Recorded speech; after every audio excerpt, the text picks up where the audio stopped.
The Carolina Panthers are officially 2 days off from the game on Sunday against Arizona Cardinals, and I have thoughts. This is my first kind of reaction to the game, post kind of 2 days, watching film, going over everything that I need to go over to get my thoughts together. And I have a lot of thoughts about the offense, the defense, specific players, position groups. Before we do head into it, though, and there's film to back it up in this video, I'm going to mention now that Excel will not be brought up in this video. He will have a video by himself later this week. I'm going to record tomorrow, probably get out sometime Thursday or Friday. So stay tuned for that. I'm going to have an Excel video solely by himself, breaking film down, kind of what's going on with Excel later this week. So if you guys are new, subscribe for me. We're on the road to 1K. And with that being said, let's run into the video. First things first. Broad look, great fight from the team on Sunday. We came up short. It's starting to become a consistent thing where we start slow in every game, and we have to climb back. And we have to find consistency in that part of this team, specifically on offense, because it seems like Bryce Young is the reason why we fall behind a little bit, with the early turnovers that we saw.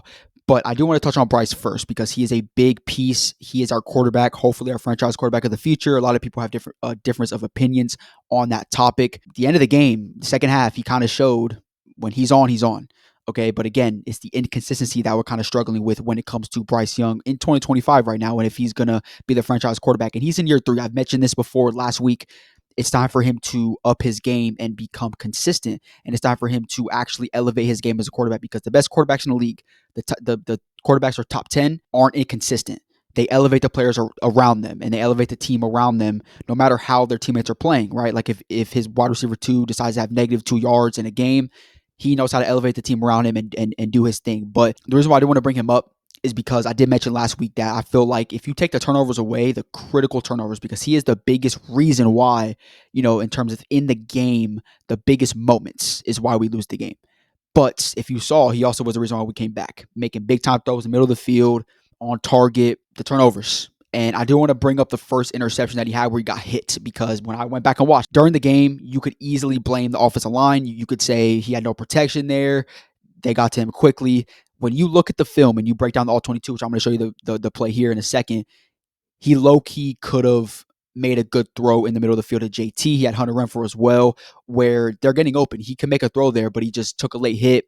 Just probably looked like he was trying to throw it up to T-Mac here on the outside, but you can see on this play, obviously you have T-Mac on the outside to your left. I think that's JT in the slot, Hunter Renfrow and Bryson Tremaine there on the right side of your screen. And you're going to see as the play develops, JT's going on an in route. If Bryce Young sees this throw here, it's a completion. It's a perfect on target throw, because we know Bryce Young is the best with anticipation throws. This is a anticipation throw, but because he's looking to his left and staring down T-Mac here on the left side, it's too late, and he's obviously locked up because it's really just a go route from T-Mac here, and he's just throwing it up, and it's too late. But I'm going to show you in the middle field as I run it here. Now, snaps the ball, and look, pause right here. Look, there's no pressure in his face. Look where JT is in relation to linebacker. The linebacker's head is not there, right? And look at all the space in the middle of the field right here. Bryce Young knows how to layer balls like this, okay? He knows how to do it. But you see his eyes. He's staring down T-Mac right now, okay? That's the biggest thing that Bryce needs to, not do. You have JT right here in the middle of the field, and I'm going to mention JT here in a second as well as one of my points. He's been very good the first 2 games getting open. I feel like Dave Canales has actually been using him very good the first 2 games with short routes and everything, just getting him the ball. He had 54 yards on Sunday, but you see him right in the middle of the field. Bryce Young is the best when he anticipates. Okay, he can get this throw out, right? Like the pressure's not in his face yet. It's just because he's staring down T-Mac and there's no separation yet. He still waits and just stares him down. You have all that field right there. You can layer the ball and put it right in the lap of JT if you wanted to. Again, he knows how to do the best, and he has all that space. It's not like there's a safety lurking right behind JT for an interception. He could have made a contested catch here and, at worst, an incomplete pass. Okay, and this is why this is on Bryce. Okay, going back and watching the film in the game, like in game time, I was quick to be like, the offensive line sold. And yes, you did not give him enough time. He kind of had to drop back and go through his progressions quickly. But you had someone open. You had honestly 2 guys open, because Hunter Renfrow honestly could have done it as well. But you see JT open right here, and he gets hit. Ball's in the air, intercepted. So that's the biggest thing when it comes to Bryce Young, is this plays on him. because, again, you're staring down T-Mac. You see it from the start. As soon as the ball snapped, he's staring T-Mac down. You can't do that as a starting quarterback. You have options, okay? Obviously, X is not on the field right here, so you have options, to throw the ball.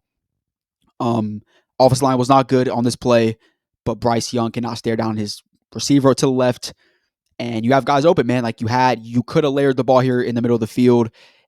I mean, at worst, it's incomplete if you make a high ball throw to JT right here in the middle of the field, at worst, unless you're just completely inaccurate, which we know Bryce Young's not really that inaccurate in the middle of the field when he has, time and can make throws in the middle of the field. The next player I do want to mention is J.C. Horn, and I just saw it today, like right before I made this video, that he is first in corners in the NFL in the first 2 weeks in terms of quarterback rating given up. It's like a 0% whenever they throw a JC. I could have told you that after I rewatched both games on all 22. I mean, when you watch the film, JC's easily our best player right now. It's not really close. He has the biggest impact in zone coverage, man coverage, no matter what. Trevor Lawrence and Kyler Murray did not throw at JC Horn at all. Like when you turn the film on and his passing plays, JC rarely got looked at. He had everybody locked up, and it's not like, again, I'm not saying that they didn't throw at him, but they had opportunities. They didn't throw at him because he locked that side up and that player up almost every time, which is why he's the best corner in the NFL statistically right now. Obviously, there's not really anything specific on Sunday that I can bring up in terms of JC's film. That's why I don't have a film for you guys. It's just the same thing. He's just locking people up. But it's funny because whenever these first two quarterbacks, obviously Trevor Lawrence and Kyler Murray, they're either not throwing at JC, or when they do, it's bad news. It's incomplete. It's picked, obviously, that one-hand interception last week against the Jaguars. It's either you're not throwing at him at all, which is like 80% of the entire game, and the other 20 you're throwing at him, it's either incomplete, a short completion, a big tackle made, or an interception. I rewatched the Cardinals game, all the entire all 22 today, and I probably can 5% of all of the passing plays were thrown at JC Horn, and you only have three other corners usually on the field next to you. So it just shows you that quarterbacks don't want to throw at JC, because when you turn the film on, you watch the film. I might put some clips in the background, but I don't have any specific film to break down for you guys specifically, because it's the same thing. He's locking up his own coverage. He's locking up a man coverage. He's doing his job, and he's one of the best corners in the NFL when healthy, and I've been saying that all offseason long. I said he's our best player, and I said when healthy, he's a top 5 corner, and it's not a hot take. But because he's been injured, people want to say, no, he's not. So that's my next point, is JC just bringing his name up, being our best player, in my opinion. Okay, next player I do want to bring up is Pat Jones, because I'm not going to lie to you, when we signed him in the offseason, I didn't like it that much, because I felt like he had 7 sacks last year, yes, on the Vikings, but when we turned the film on, they were really not. They were like coverage sacks, and also in the run game, he that was his strength for sure, okay? But right now in PFF, again, I take PFF with a grain of salt because they're trash, okay? But he is 15th out of 150 edge rushers stopping the run this year, the first 2 weeks. And against the Cardinals, doing the eye test before even looking at PFF, it's pretty simple, watching all 22 as well. He was elite against the run on Sunday against the Cardinals. Just made the biggest plays. Obviously had that big play on that 2nd and 3 where they lost 3 to make it 3rd and 6 to get the ball back in the 4th quarter to bring the game to 5 against the Cardinals. And he just had a bunch of big-time plays in the run game. And one thing I still am going to say is his pass rush is still limited, okay, which is why I just think Princely getting that first sack on Sunday, it just kind of shows you that I want him to be out there. But if you do value as a staff a run defensive edge rusher, then Pat Jones is fine starting. I'm not going to lie to you. I said I don't want him starting, before week 1.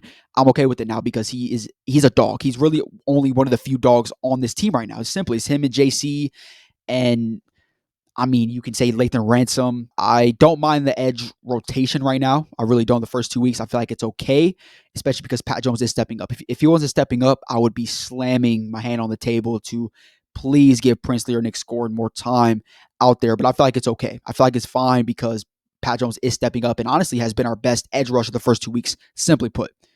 Even though Princely does have a sack, I think overall he's been our best pass rusher or edge rusher so far the first 2 weeks. But you see this play right here. I kind of want to, again, I do want to bring a film to back it up. You see Pat Jones right here on the top. You see Nick Scoren on the bottom of your screen. And this is simple. He sheds off this block of the right tackle, and they only get 2 yards. And this is kind of what Jadeveon Clowney did a little bit last year. And it's kind of shades of the same thing, where Jadeveon was not really that good of a pass rusher last year, but he was a very good run stopper. You can even argue Pat Jones so far has been better than what Jadeveon was last year, just making bigger plays already in the first 2 weeks than what he did. For example, just already stacking big time pass, or run stopping plays already to his resume the first 2 weeks of the season. And this play kind of proves it. Obviously, just says and again, he has multiple of these plays on Sunday. Obviously, I didn't want to bring up the one where they lost 3 yards because it was a free rush, right? It was a free rush. The right tackle was not there. So it was a free tackle pretty much, but he's a dog. He's making, having TFLs. He's doing his thing so far these first 2 weeks as a run stopper, and I really love it from Pat Jones, and I don't mind him starting the first 2 weeks simply.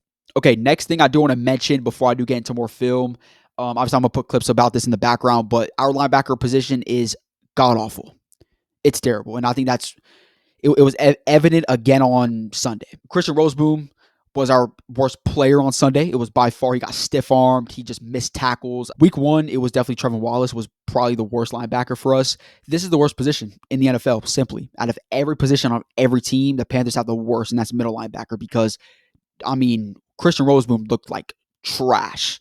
Like worse than Trevor Wallace week 1. Trevor Wallace in this game actually was not that bad when you look at the All-22 and you break it down because he actually, in the beginning, looked clueless a little bit in coverage, but he was much more decisive in terms of where he wanted to be. And we know he bites on blitzes really easily in this first season in a game. We know against the Jaguars last week, he bit on blitzes again, consistently, right? But today I felt like he was better in that area in zone coverage. Obviously, blitzing was not that bad either. He got a little bit of pass rush as well on Sunday. Christian Rose was garbage. That was a terrible game, one of the worst performances I've seen as a Panthers fan in quite some time from any player. It was just terrible. He just gave up big opportunities for us and just gave the Cardinals big opportunities simply. So, middle linebacker position is terrible. I think y'all know that already, but I just kind of want to bring it up again. It's getting worse and worse. I feel like that's like the perception of the position every single week now as we're heading into week 3 against the Falcons. Next thing I do want to mention is Trayvon Moehrig, because this is interesting. We need to stop as Jair Rivera, man. You're already on the hot seat as it should be because you're not calling plays right. You're playing zone coverage way too much. You're giving up these easy plays in the middle of the field. Trust me, your job is on the line as a defensive coordinator. And when you're putting your best run stopper in the secondary, which you signed for, by the way, you signed him to be in the box and play in the box, not to guard tight ends. And we've seen it in week 1 as well. We saw him give up big plays to tight ends. And guess what? We put him on Trey McBride consistently on Sunday, and he burnt us every time they did it, right? This guy is 4th out of 100 safeties in the NFL at stopping the run. And you're only playing him 50% in the box. That's it. The other 50% is on tight ends. It doesn't make sense, okay? Which is why, again, I bring back the Nick Scott situation. Why are you starting Nick Scott when you don't need to? You don't need to start Nick Scott. You just simply don't, okay? Because you're just wasting a spot. Why don't you start Lathan Ransom, or you obviously start Nick Scott, but you also start Lathan Ransom. You put Lathan Ransom on tight ends because of his physical body, and I feel like he could have a better chance to stop tight ends than Trayvon Moehrig can. And you let Trayvon Moehrig go do what he does best, and that's be a top 5 safety in the NFL in terms of stopping the run and blitzing. It's simple. I'm not even a defensive coordinator in the NFL, and I would use this defense better than how Jair Rivera uses this defense right now. It's obviously not working, and he's giving up big plays to tight ends consistently the first 2 weeks. Why are you still doing it? Why are you still doing it? And this play right here is the play I do want to mention when it comes to actual breaking down the film. I'm pretty sure this is a 3rd down right here. Yeah, it's 3rd and 9 or 3rd and 7. And you can see right here, Lathan Ransom's up here. I would love if Lathan Ransom was here where Trevor Moehrig is, but he's not. And you're going to see just easy out route. And just Trey McBride uses his body size compared to Trevor Moehrig, pushes him off the line, and gets separation. What more do you want to ask a skinny safety to do on a big tight end, one of the best tight ends in the NFL, in my opinion, in Trey McBride? What more do you want to ask him to do? Put Lathan Ransom on him. Let him go to work. Let him get, opportunities. And also it's weird because Shaw Smith-Wade also has been limited. We have not given him the amount of snaps that I want to give him in the slot. Why not even put him on tight end sometimes if you want to do that as well? It's just weird stuff so far from Jair Rivera. I'm not shocked about it because We've been seeing this for a while now when it comes to, film and everything. Next, Chuba Hubbard, only 10 carries on Sunday. I mean, I don't know why we're doing that. I don't know why Rico and Chuba are getting really the same load at running back right now. Because we know Chuba Hubbard's obviously the better running back in terms of a every down back. Rico should be used more of a gadget player, out the backfield, just catch balls, and we know he can do it. Chuba Hubbard should be getting at least 16 carries a week because he's that good of a player. 10 carries is unacceptable if you're Dave Canales. It's just unacceptable. I mean, I don't know why you're giving Chuba Hubbard only 10 carries. It doesn't make sense. It just doesn't. I get we got in a hole early, so then you had to throw the ball 55 times. I get that. But even week one, only 16 times. There's even times maybe you should give the ball 20 times a week to Chuba Hubbard. I mean, it's not that hard to do. He's arguably your best player on offense. So that part doesn't make sense. I hope we fix that. But last player I do want to touch on when it comes to the game on Sunday is Javon Sanders. Because I noticed it when I was watching all 22. Every single catch that he had was literally easy little check down passes, 7 yards downfield, just a catch and a run type. And he got 54 yards on Sunday. And I feel like that's a great way to use him. Obviously, I want to see him, develop more into the mid, be that every down tight end where he can do outs and ins. But this is a good start because you're getting him experience. You're allowing him to, learn just playing tight end position. But, I mean, I'm kind of bringing this up because I kind of want to say, too, that I want to see him get more opportunities than what XL is getting right now. Simply. XL has not been good the first 2 weeks. We know this. He had negative 2 yards on Sunday. Javon Sanders, I want to see more middle of the field stuff from Dave Canales to work with him, because this play right here, I'm going to show you, this is literally every catch that he had on Sunday is literally this. Just obviously flip sides or on the other side. It was literally this. It was just like a curl route, 7 yards downfield. It was nothing, okay? Obviously, he had other targets. He dropped that one in the end zone. He dropped that one that was low to Bryce. That was a similar one, though, a short pass. So, let me see right here. Obviously, you see JT's little bunch set with Hunter Renfrow, JT, and XL. Then you have Rico and T-Mac right there on the left side. You can see Bryce snap it here, and you can see just stop right here. This is pretty much every catch that he had on Sunday was this play right here. Just a run up 7 yards downfield, stop and catch it. Just sit in the zone. And I'm okay with that. If you're going to get 54 yards from your tight end by doing that, then do it. Like if you're going to be able to exploit and get 10 yards here and there by doing that, do it. I'm okay with it. Obviously, I mean, it's yardage and you're giving experience to play tight end, but I just want to see Dave Canales open it up a little bit more for JT, because obviously how XL has been playing has kind of been just whack. So, that's all my thoughts that I have. Besides XL specifically, I'm going to have a film tomorrow that I'm going to record and probably drop Thursday or Friday, something around there. But I want to do an XL video totally. Just breaking down film, kind of really looking at the clips, and kind of just tell you guys what's going on with XL the first 2 weeks and how we can fix it, because his time's coming up, bro. Jalen Coker's coming back soon, and you could really see his, snaps get cut down once Coker comes back if he does not pick it up here soon. So if you guys enjoyed this video, make sure to like, subscribe, turn on post notifications, because I'm going to be dropping consistently for the rest of the season. Film breakdowns like this, whatever. I'm going live every Sunday. So if you guys enjoyed this, do that for me. With that being said, I'll see you guys next video. Peace.